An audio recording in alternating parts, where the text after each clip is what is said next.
This pansystolic murmur is classic for mitral regurgitation. One feature that distinguishes regurgitant murmurs from ejection ones is that they tend to go all the way to the second heart sound. Listen once again to mitral regurgitation.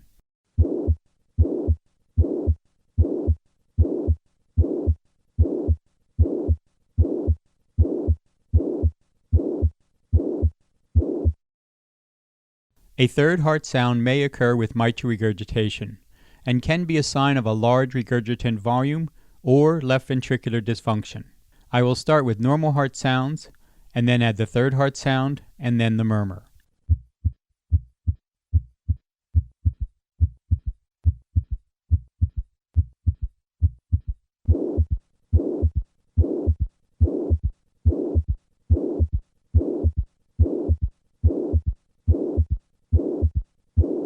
When mitral regurgitation is due to mitral valve prolapse, the murmur may be crescendo in character, beginning in mid-systole and increasing to the second heart sound.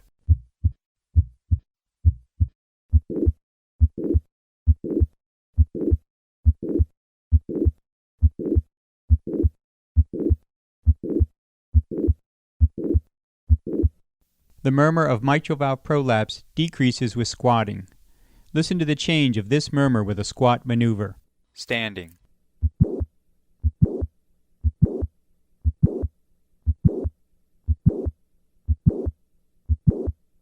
Squatting.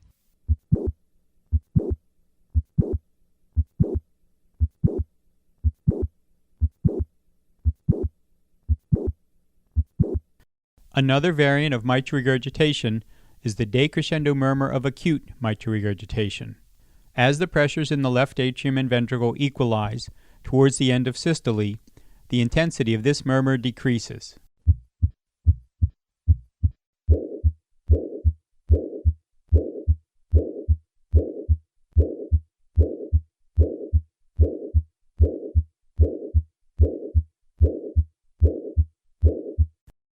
A common cause of mitral regurgitation is myxomatous degeneration of the mitral valve, as shown here.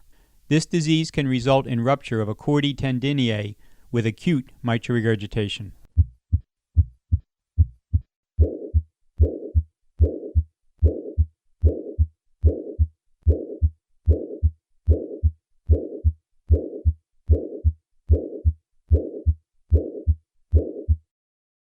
With the rupture of a chordae tendineae, there may be a third heart sound and a fourth heart sound, as well as a murmur.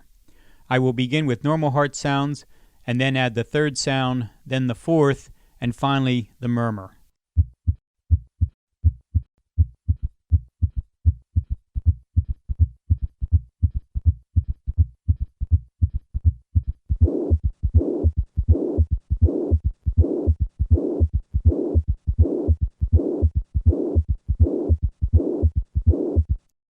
Patients with acute mitral regurgitation can present with severe heart failure and may need stabilization with intra-aortic balloon counterpulsation prior to emergent surgery.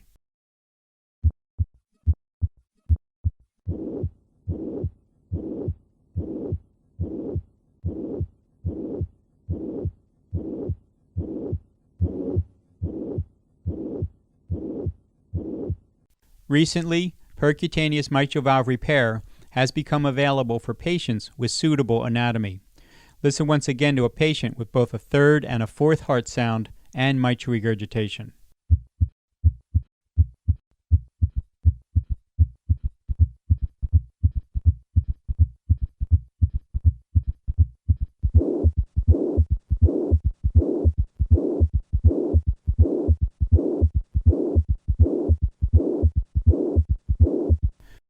In summary, mitral regurgitation may have different shapes depending on its etiology. On occasion, a third and a fourth heart sound may accompany mitral regurgitation.